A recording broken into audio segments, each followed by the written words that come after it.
नमस्कार। राधे राधे दोस्तों। आज हम एक बहुत ही महत्वपूर्ण रचना का वाचन करने वाले हैं जिसका नाम है आषाढ़ का एक दिन नामक नाटक, जिसके रचनाकार मोहन राकेश जी हैं। तो चलिए देर न करते हुए हम लोग इसका वाचन शुरू करते हैं। राधे राधे दोस्तों। हो गया। सबसे पहले हम लोग आज इस नाटक की भूमिका का वाचन करेंगे, जिसमें चलिए ये दो शब्द पढ़ते हैं। ये इसकी भूमिका दो शब्द से शुरू हुई है, तो चलिए शुरू करते हैं। हिंदी नाटक रंगमंच की किसी विशेष परंपरा के साथ अनुस्यूत नहीं है। पाश्चात्य रंगमंच की उपलब्धियां ही हमारे सामने हैं, परंतु न तो हमारा जीवन उन सब उपलब्धियों की मांग करता है और न ही यह संभव प्रतीत होता है कि हम उस रंग शिल्प को व्यापक रूप से ज्यों का त्यों अपने यहाँ प्रतिष्ठित कर दें। हिंदी रंगमंच के विकास से निस्संदेह यह अभिप्राय नहीं कि अत्याधुनिक सुविधाओं से संपन्न रंगशालाएँ राजकीय या अर्ध राजकीय संस्थाओं द्वारा जहाँ तहाँ बनवा दी जाएं, जिससे कि हिंदी नाटकों का प्रदर्शन किया जा सके। प्रश्न केवल आर्थिक सुविधा का ही नहीं, एक सांस्कृतिक दृष्टि का भी है। हिंदी रंगमंच को हिंदी भाषी प्रदेश की सांस्कृतिक पूर्तियों और आकांक्षाओं का प्रतिनिधित्व करना होगा। रंगों और राशियों के हमारे विवेक को व्यक्त कर लिए हमारे संवेदों और स्पंदनों को अभिव्यक्त करने के लिए जिस रंगमंच की आवश्यकता है, वह पाश्चात्य रंगमंच से कहीं भिन्न होगा। इस रंगमंच का रूप विधान नाटकीय प्रयोगों के अभ्यंतर से जन्म लेगा और समर्थ अभिनेताओं तथा दिग्दर्शकों के हाथों उसका विकास होगा।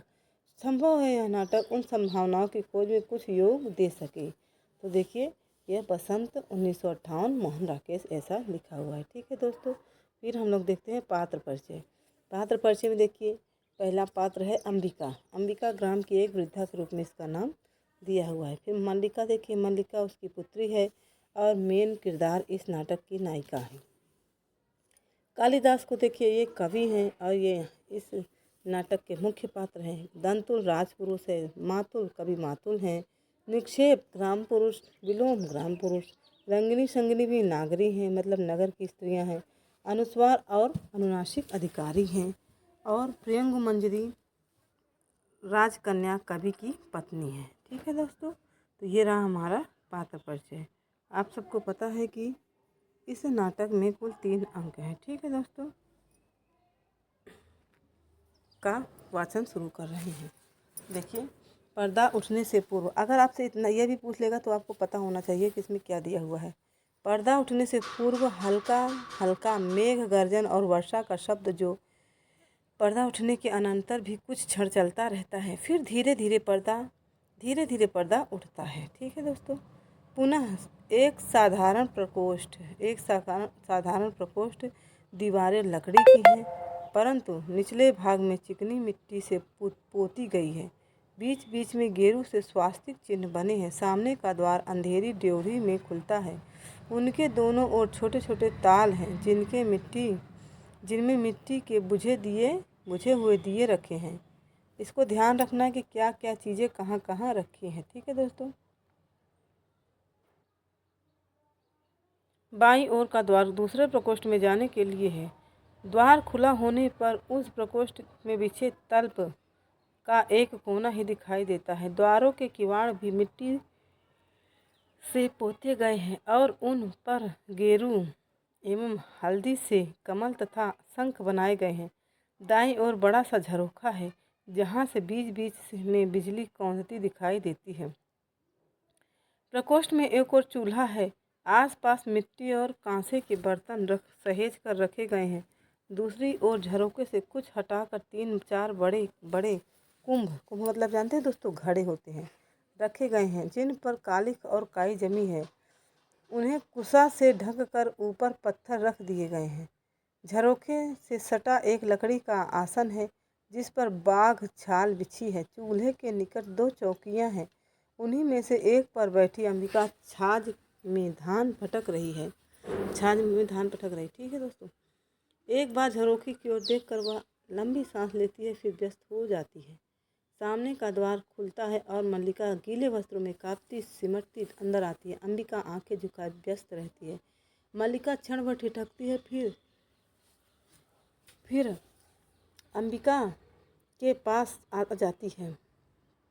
मल्लिका, आषाढ़ का पहला दिन और ऐसी वर्षा माँ, ऐसी धारदार वर्षा, दूर दूर तक की उपत्यकाएं भीग गईं और मैं भी तो, देखो ना माँ कैसे भीग गई हूँ।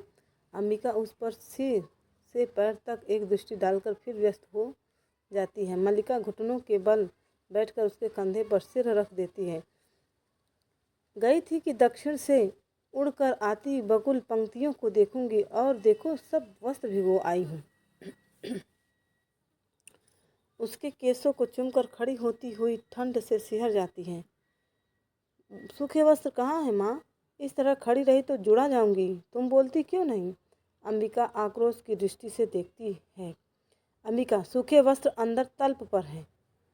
मल्लिका, तुमने पहले से ही निकाल कर रख दिए, अंदर को चल देती हैं।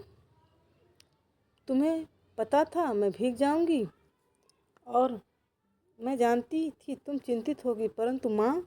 द्वार के पास मुड़कर अंबिका की ओर देखती है। मुझे भीगने का तनिक खेद नहीं, भीगती नहीं तो आज मैं वंचित रह जाती। द्वार से टेक लगा लेती है। चारों ओर धुआंरे मेघ घिर आए हैं। मैं जानती थी वर्षा होगी, फिर भी मैं घाटी की पगडंडी के पर नीचे नीचे उतरती गई। एक बार मेरा अंशुक भी हवा ने उड़ा दिया, फिर बूंदें पड़ने लगी। तो दोस्तों यहाँ अंशुक का मतलब होता है दुपट्टा या चुन्नी। ठीक है दोस्तों, अंबिका से आंखें मिल जाती हैं। वस्त्र बदल लूँ, आकर तुम्हें बताती हूँ। वह बहुत अद्भुत अनुभव था माँ, बहुत अद्भुत।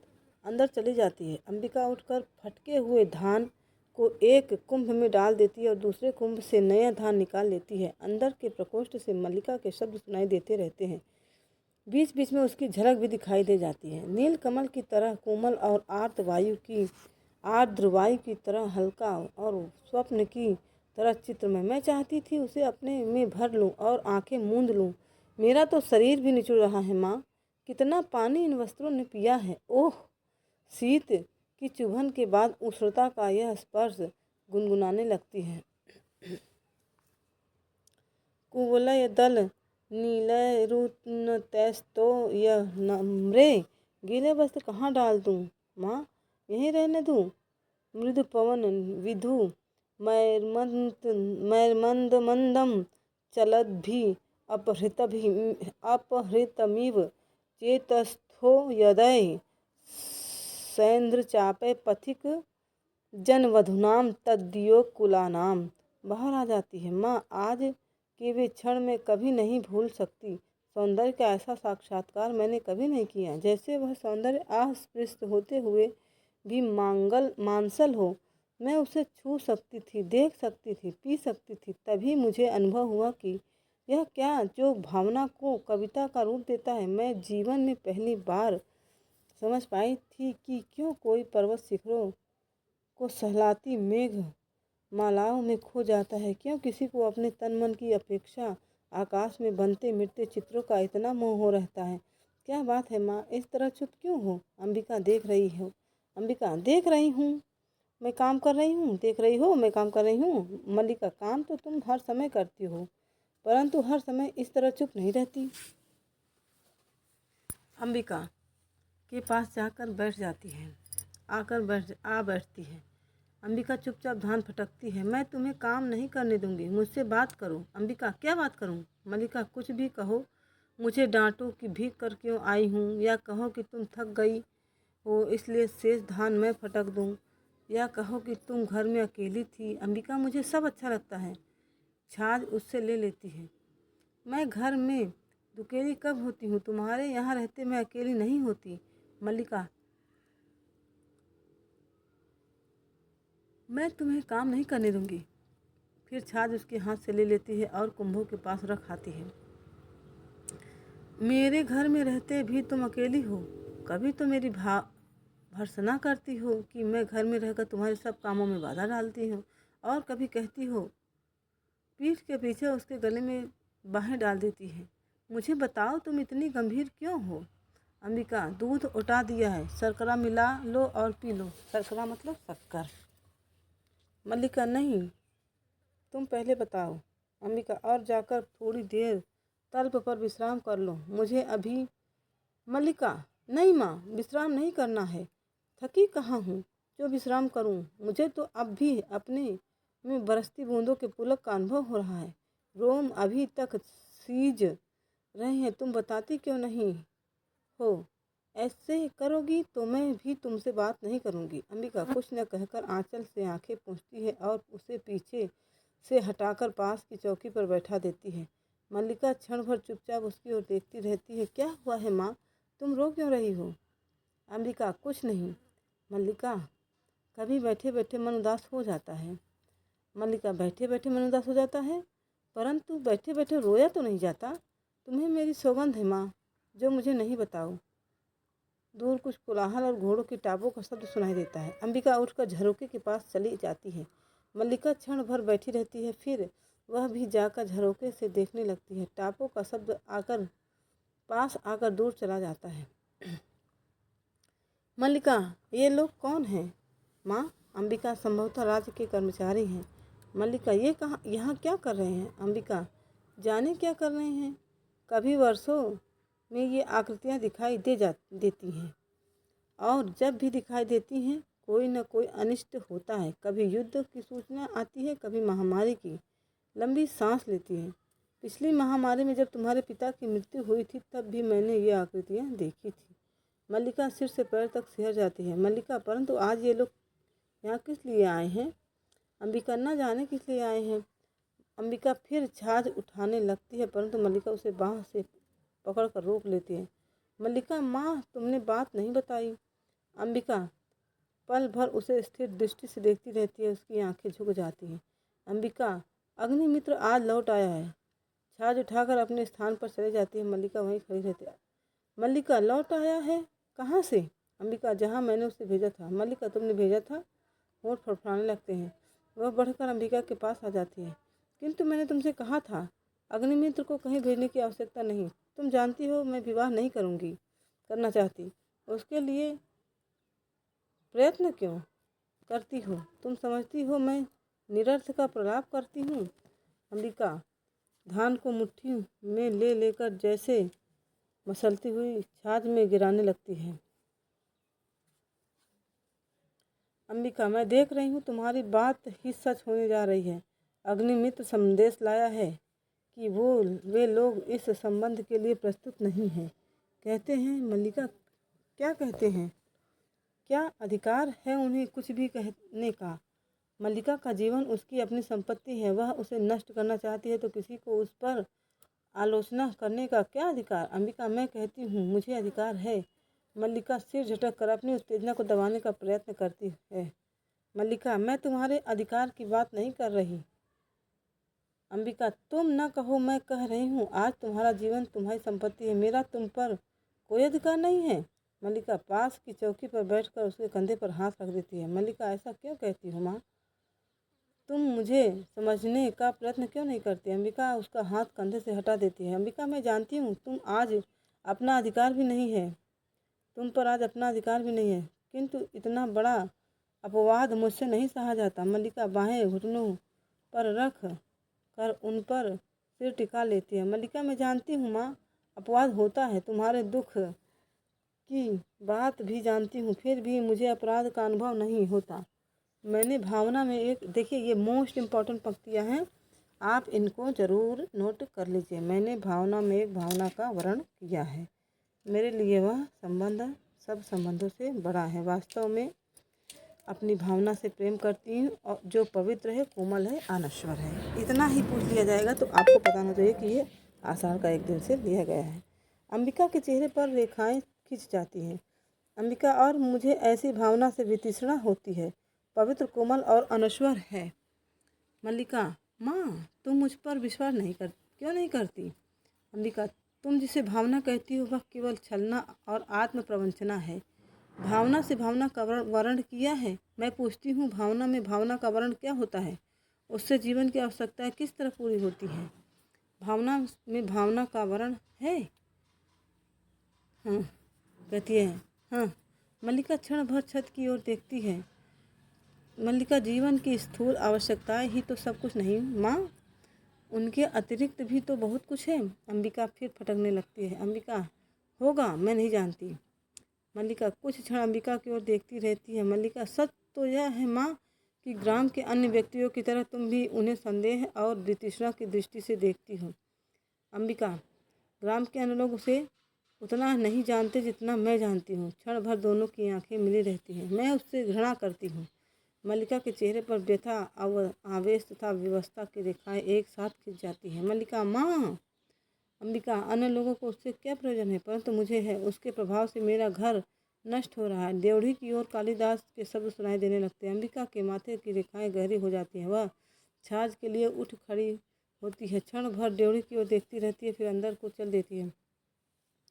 मल्लिका, ठहरो माँ, तुम क्यों चल दी। अंबिका, माँ का जीवन भावना नहीं कर्म है। उसे घर में बहुत कुछ करना है। चली जाती है। कालिदास एक हरिण शावक को बाहों में लिए पुचकारता हुआ आता है। हरिण शावक के शरीर से खून टपक रहा है। कालिदास, हम जिएंगे। हरिण शावक, जिएंगे ना? एक बाण से आहत होकर तुम प्राण नहीं देंगे। एक प्राण से आहत होकर हम प्राण नहीं देंगे। हमारा शरीर कोमल है तो क्या हुआ, हम पीड़ा सह सकते हैं। एक बाण प्राण ले सकता है तो उंगलियों का कोमल स्पर्श प्राण दे भी सकता है। हमें नए प्राण मिल जाएंगे। हम कोमल आस्तरण पर विश्राम करेंगे। हमारे रगों, हमारे अंगों पर घृत का लेप होगा। कल हम फिर वनस्थली में घूमेंगे, कोमल दूर्वा खाएंगे ना? मल्लिका अपने को सहेज कर द्वार की ओर जाती है। मल्लिका, यह आहत हरिण शावक, यहाँ ऐसा कौन व्यक्ति है जिसने इसे आहत किया? कालिदास, आज ग्राम प्रदेश में कई नई आकृतियाँ देख रहा हूँ। झरोखे के पास जाकर आसन पर बैठ जाता है। राज्य के कुछ कर्मचारी आए हैं। हरिण शावक को वक्ष से सटाकर थपथपाने लगता है। हम सोएंगे। हाँ, हम थोड़ी देर भी सो लेंगे तो हमारी पीड़ा दूर हो जाएगी, परंतु उससे पहले हमें थोड़ा दूध पी लेना है। मल्लिका, थोड़ा दूध हो तो ले आओ, हो तो किसी भाजन में ले आओ। भाजन मतलब होता है पात्र। मल्लिका, माँ ने दूध उठा कर रखा है, देखती हूँ। चूल्हे के निकट रखे बर्तनों के पास जाकर देखने लगती है। अभी अभी 2-3 राज्य कर्मचारी का हमने घोड़ों पर जाते हुए देखा है। माँ कहती है कि जब भी ये लोग आते हैं तो कोई न कोई अनिष्ट होता है। वर्षा के रोमांच के बाद मुझे यह सब बहुत विचित्र लगा। दूध का बर्तन उठाकर दूध खुले बर्तन में उड़ने लगती है। माँ आज बहुत रुष्ट है। कालिदास हरिण शावक को बाहों में झुलाने लगता है। कालिदास, हम पहले से सुखी हैं। हमारी पीड़ा धीरे धीरे दूर हो रही है। हम स्वस्थ हो रहे हैं, है ना? न जाने इसके रुई जैसे कोमल शरीर पर उससे बाण छोड़ते बना कैसे। यह कुनाचे भरता मेरी गोद में आ गया। मैंने कहा, तुझे वहाँ ले चलता हूँ जहाँ तुझे अपनी माँ की सी आंखें और उसका सा ही स्नेह मिलेगा। मल्लिका की ओर देखता है। मल्लिका दूध लिए पास आ जाती है। मल्लिका, सच माँ आज बहुत रुष्ट है। माँ को अनुमान हो गया होगा कि वर्षा में मैं तुम्हारे साथ थी, नहीं तो इस तरह भीग कर ना आती। माँ को अपवाद की बहुत चिंता रहती है। कालिदास, दूध मुझे दे दो और इसे बाहों में ले लो। दूध का भाजन उसके हाथ से ले लेता है। मल्लिका हरिण शावक को बाहों में लेकर उसका मुंह दूध के निकट ले जाती है। कालिदास भाजन को उसके और निकट कर देता है। हम दूध नहीं पिएंगे। हम नहीं, हम ऐसा हट नहीं करेंगे। हम दूध अवश्य पिएंगे। राजपुरुष दंतुल ड्योढ़ी से आकर द्वार के पास रुक जाता है। क्षण भर वह उन्हें देखता रहता है। कालिदास हरिण शावक का मुंह दूध से मिला देता है। ऐसे दंतुल बढ़कर उसके निकट आता है। इतनी देर से आता है। दंतुल, दूध पिलाकर इसके मांस को और कोमल कर लेना चाहते हो? कालिदास और मल्लिका चौंक कर उसे देखते हैं। मल्लिका हरिण शावक को लिए थोड़ा पीछे हट जाती है। कालिदास दूध का भाजन आसन पर रख देता है। कालिदास, जहाँ तक मैं जानता हूँ हम लोग परिचित नहीं हैं। तुम्हारा एक अपरिचित घर में आने का साहस कैसे हुआ? दंतुल एक बार मल्लिका की ओर देखता है, फिर कालिदास की ओर।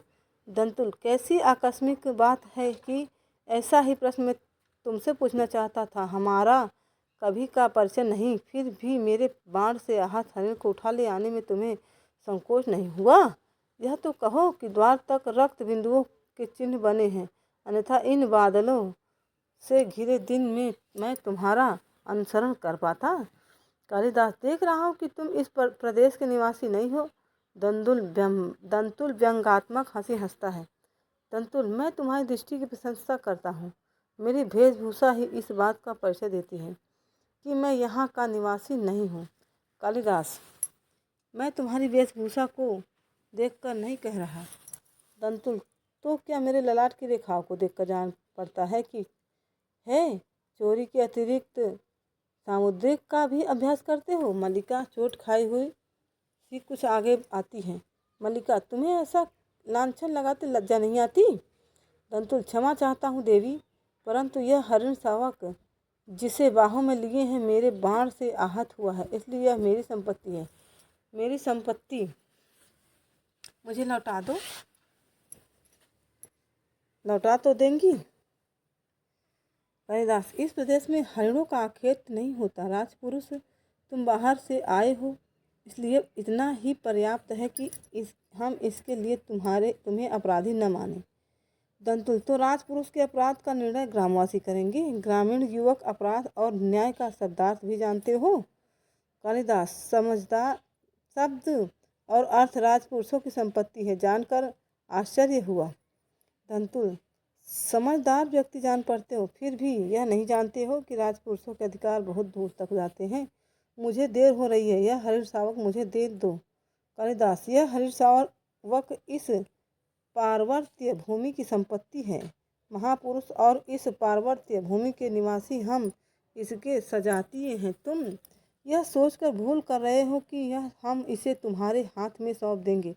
मल्लिका, इसे अंदर ले जाकर तल्प पर या किसी आस्तरण पर।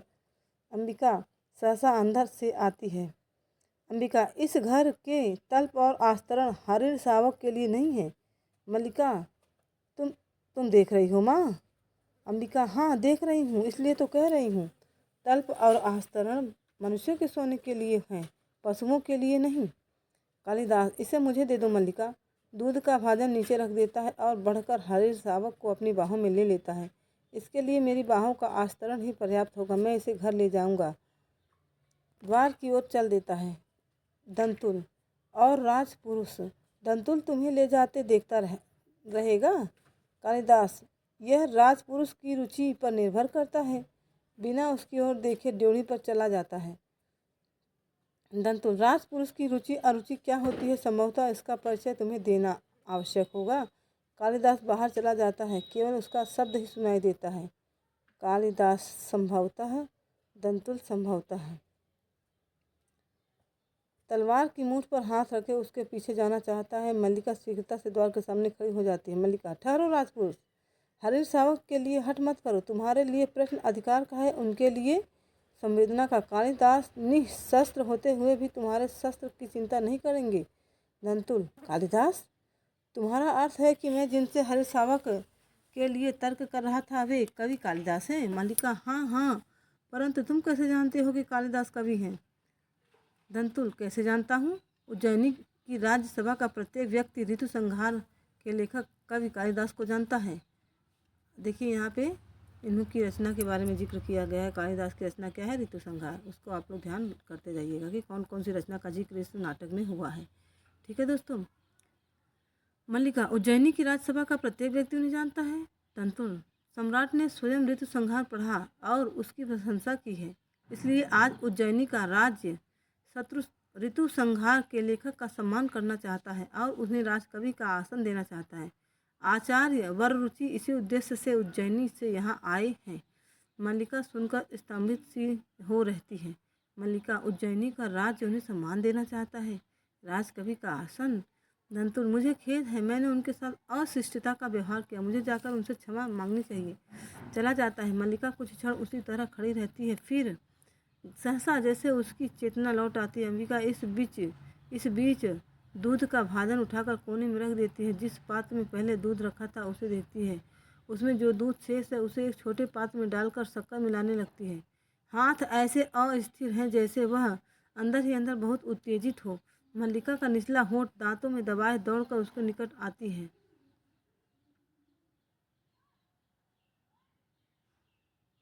मल्लिका, तुमने सुना माँ? राज्य उन्हें राजकवि का आसन देना चाहता है। अंबिका हाथ से गिरते दूध के पात्रों को किसी तरह संभाल लेती है। अंबिका, गीले वस्त्र मैंने सूखने के लिए फैला दी है, थोड़ा सा दूध शेष है, इसमें शर्करा मिला दी है। मल्लिका, तुमने सुना नहीं माँ? राजपुरुष क्या कर रहा था? अंबिका, दूध पी लो, आशा करती हूँ कि अब यहाँ किसी और का आतिथ्य नहीं होगा। मल्लिका, आतिथ्य? मैं चाहती हूँ आज इस घर में सारे संसार का आतिथ्य कर सकूँ। दूध का पात्र अंबिका के हाथ से ले लेती है। तुम्हें इस दूध से नहला दूँ माँ? पात्र ऊंचा उठा देती है। अंबिका पात्र उसके हाथ से ले लेती है। अंबिका, मैं दूध से बहुत नहा चुकी हूँ। मल्लिका, बहुत? तुम कितनी निष्ठुर हो माँ। तुमने सुना नहीं, राज उन्हें सम्मान दे रहा है, फिर भी तुम। अंबिका, दूध पी लो और फिर से वर्षा में भीगने का मोह न हो तो मैं तुम्हारे लिए आस्तरण बिछा दूँ? मैं जैसी निष्ठुर हूँ रहने दो। मल्लिका उसके गले में बाहें डाल देती है।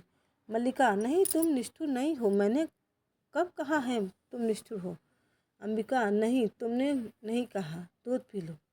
मल्लिका दूध का पात्र उसके हाथ से लेकर एक घूंट में दूध पी जाती है और पात्र एक कोने में रख देती है। फिर अंबिका का हाथ खींचकर उसे बिठा देती है और स्वयं उसकी गोदी में लेट जाती है। मल्लिका, माँ, तुम सोच सकती हो आज मैं कितनी प्रसन्न हूँ। अंबिका, मेरे पास कुछ भी सोचने की शक्ति नहीं है, आप उठ जाने दो, मुझे बहुत काम करना है। उठने का प्रयत्न करती है। मल्लिका उसे रोके रहती है। अंबिका, नहीं, उठो नहीं, इसी तरह बैठी रहो, राज्य उन्हें सम्मान दे रहा है माँ, उन्हें राजकवि का आसन प्राप्त होगा। सहसा अंबिका की गोदी से हटकर बैठ जाती है। उस व्यक्ति को जिसे उसके निकट के लोगों ने आज तक समझने का प्रयत्न नहीं किया, जिसे घर में और घर से बाहर केवल लांछन और प्रताड़ना ही मिली है। अब तो तुम विश्वास करती हो माँ कि मेरी भावना निराधार नहीं है। अंबिका उठ खड़ी होती है। अंबिका, मैं कह रही हूँ मेरी सोचने समझने की शक्ति जड़ हो चुकी है। मल्लिका, क्यों माँ? क्यों माँ? इतना पूर्वाग्रह है तुम्हें, इतना पूर्वाग्रह है क्यों? तुम उनके संबंध में उतार पूर्वक नहीं सोच सकती। अंबिका, मेरी वह अवस्था बीत चुकी है जब यथार्थ से आंखें मूंद कर जिया जाता है। अंदर जाने लगती है। मल्लिका उठकर खड़ी हो जाती है। मल्लिका, और तुम्हारी यथार्थ दृष्टि केवल दोष ही दोष देखती है? अंबिका मुड़कर पल भर उसे देखती रहती है। अंबिका, जहाँ दोष है वहाँ अवश्य वह दोष देखती है।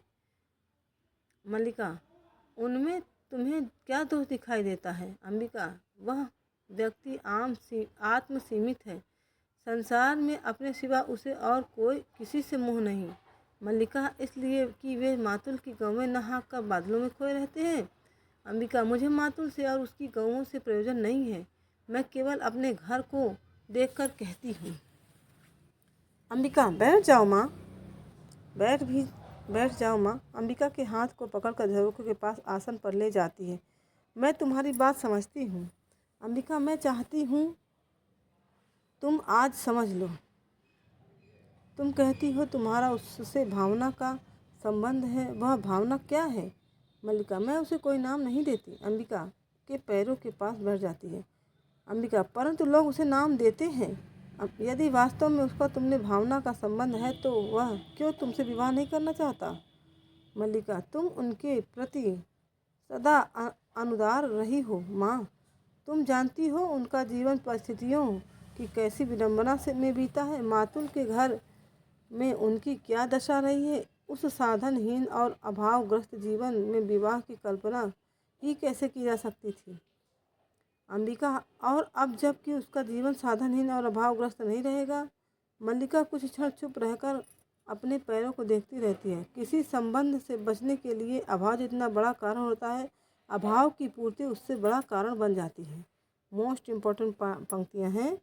क्या? किसी संबंध से बचने के लिए अभाव जितना बड़ा कारण होता है, अभाव से पूर्ति उससे बड़ा कारण बन जाती है। ठीक है मल्लिका, यह तुम्हारी नहीं विलोम की भाषा है। अंबिका, मैं ऐसे व्यक्ति को अच्छी तरह समझती हूँ तुम्हारे साथ उसका बस इतना ही संबंध है कि तुम एक उपादान हो जिसके आश्रय में से वह अपने से प्रेम कर सकता है, अपने पर गर्व कर सकता है। परंतु तुम क्या सजीव व्यक्ति नहीं हो? तुम्हारे प्रति उसका या तुम्हारा कोई कर्तव्य नहीं है? कल तुम्हारी माँ का शरीर नहीं रहेगा और घर में एक समय की भोजन की व्यवस्था भी नहीं रहेगी, तो जो प्रश्न तुम्हारे सामने उपस्थित होगा उसका तुम क्या उत्तर दोगी? तुम्हारी भावना उस प्रश्न का समाधान कर देगी। फिर कह दो यह मेरी नहीं विलोम की भाषा है। मल्लिका सिर झुकाकर कुछ क्षण चुप बैठी रहती है, फिर अंबिका की ओर देखती है। मल्लिका, माँ, आज तक का जीवन किसी तरह बीता ही है, आगे का भी बीत जाएगा। आज जब उनका जीवन एक नई दिशा ग्रहण कर रहा है, उनके सामने अपने स्वार्थ की घोषणा नहीं करना चाहती। बाहर से मातुल के शब्द सुनाई देने लगते हैं। मातुल, अंबिका, अंबिका घर में हो कि नहीं? अंबिका और मल्लिका देवड़ी की ओर देखती हैं। मातुल अस्त व्यस्त सा आता है। मातुल, हो, घर में ही हो। मैं आज सारे ग्राम में घोषणा करने जा रहा हूँ कि मेरा इस कालिदास नामधारी जीव से कोई संबंध नहीं। मल्लिका, क्या हुआ है? आरे मातुल, मैंने इसे पाला पोसा बड़ा किया, क्या इसी दिन के लिए कि यह इस तरह कुलद्रोही बने? मल्लिका, परंतु उन्हें तो सुना है राज्य की ओर से सम्मानित किया जा रहा है। उज्जैनी में कोई आचार्य आए हैं। मातुल, यही तो कह रहा हूँ, उज्जैनी में कोई आचार्य आए हैं। मल्लिका, परंतु आप तो कह रहे हैं। मातुल, मैं ठीक कह रहा हूँ, आचार्य कल ही इसे अपने साथ उज्जैनी ले जाना चाहते हैं। मल्लिका, किंतु मातुल 2 रथवाह और 4 अश्वारोही के साथ है। मैं तुमसे नहीं कहता था अंबिका कि हमारे प्रपितामह के एक दाहित्र का पुत्र गुप्त राज्य की ओर से शकों से युद्ध कर चुका है। अंबिका, तुम अपने भागने की बात कर रहे हो? मातुल, उसी की बात कर रहा हूँ। अंबिका, तुम समझो कि एक तरह से राज्य की ओर से हमारे वंश का सम्मान किया जा रहा है और वे वंशावतस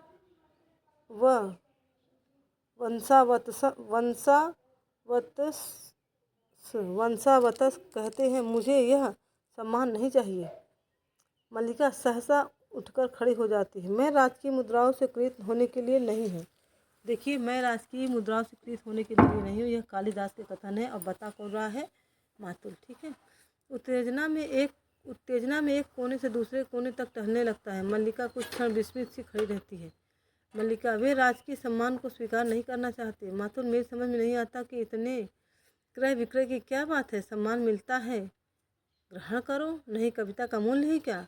मल्लिका, कवि का कुछ मूल्य है। आर्य मातुल, तो तभी तो सम्मान का भी मूल्य है। मैं समझती हूँ कि उनके हृदय में यह सम्मान कहाँ चुभता है।